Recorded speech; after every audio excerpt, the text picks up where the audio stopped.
ISKCON को लेकर के कई सारे मिथ्स हैं, कई सारी धारणाएँ हैं जो लोगों के मन में आती हैं, क्योंकि भगवान श्री कृष्ण के से जुड़ी आस्था को तो आप लोग फ़ॉलो करते ही हैं, लेकिन उसके साथ-साथ कई सारे मिथ्स ऐसे हैं। इस्कॉन को वेस्टर्न कल्चर के साथ या वेस्टर्नाइज़ बहुत ज़्यादा समझा जाता है, कई सारी वेस्टर्न कंट्रीज़ के साथ जोड़ा जाता है। ऐसे में जो फंड्स यहाँ पे आते हैं, जो डोनेशंस यहाँ पे आती हैं, ऐसा मानना है कई लोगों का कि वो डोनेशंस बाहर जाती हैं। इसके लिए मैं आपको थोड़ा हिस्ट्री में लेके चलता हूँ अभी, क्योंकि इस्कॉन का नाम आता है बार बार इस चीज़ पे। तो इसकी शुरुआत कहाँ से हुई थी? एक व्यक्ति थे, राजीव दीक्षित जी। जी। तो उन्होंने अच्छा काम भी किया, बहुत देशभक्ति की उमंग सब में जगाई, और वो काफ़ी भारत को लेके, आयुर्वेदा उसको लेके, जो भी देसी चीज़ें हैं उसको लेके काफ़ी प्रमोट करते थे। तो उनसे ये शुरुआत हुई।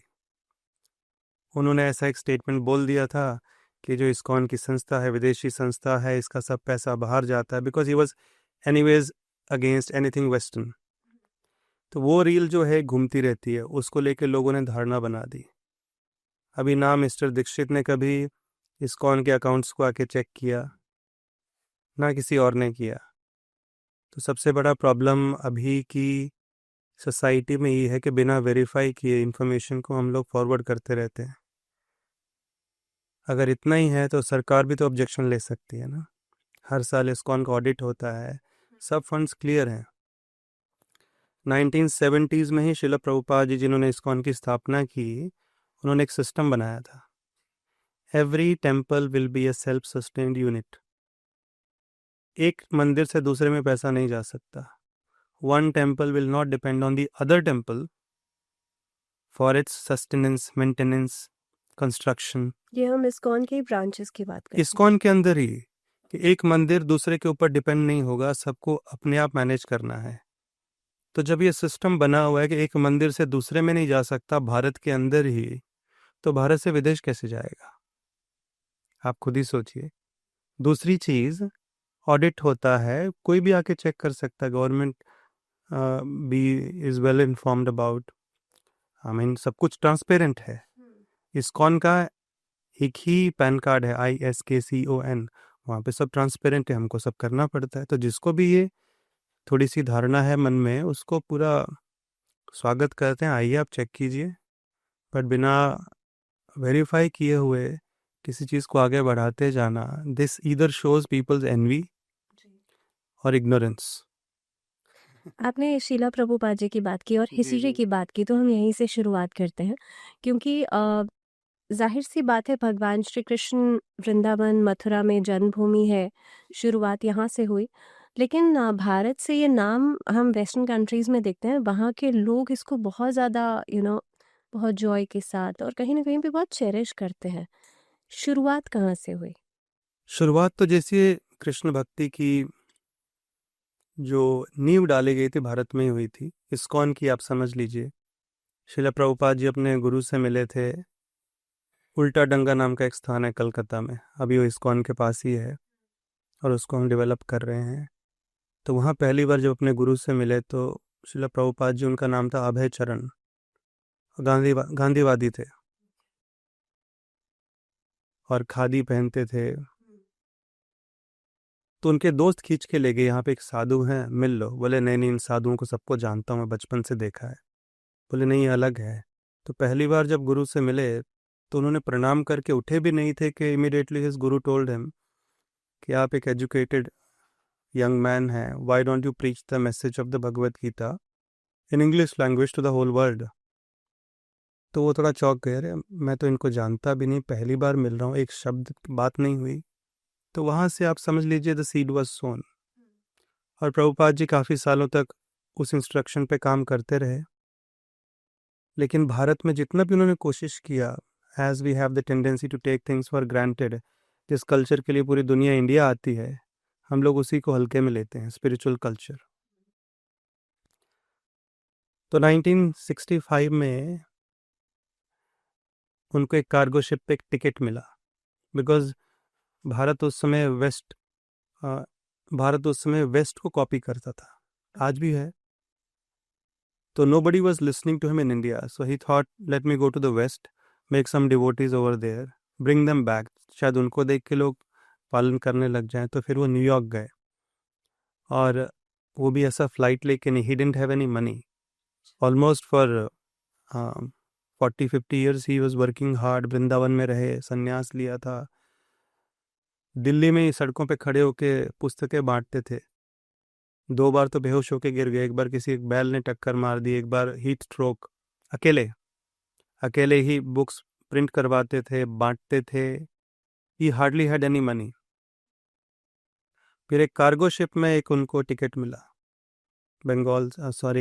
बॉम्बे से एक फैमिली, सुमति मुरारजी, और कार्गो शिप में था, फ्लाइट नहीं, क्रूज नहीं, और बिना किसी पैसे के भगवान पे डिपेंड होके गए।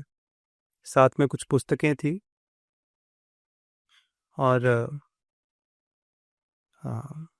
knew no one on the other side. He didn't know where he was going. I mean, who he would meet. और 38 days का जर्नी था कार्गो शिप पे। Sea sickness, 2 heart attacks, headache, vomiting. And वहाँ जब पहुँचे, पहले Boston, फिर New York, और न्यूयॉर्क से शुरुआत हुई धीरे धीरे धीरे। 1 साल तक स्ट्रगल था, और एक पार्क में जाके कीर्तन करते थे, भगवान के नाम कीर्तन के बल पे सब कुछ। तो उसके बाद अमेरिका पहुंचते हैं, किसी को जानते नहीं थे, 1 साल तक कोई भी सक्सेस नहीं, और ऐसे स्थान में रहते थे जहाँ पे आज कोई व्यक्ति रह ना पाए, because he had no money, no supporters.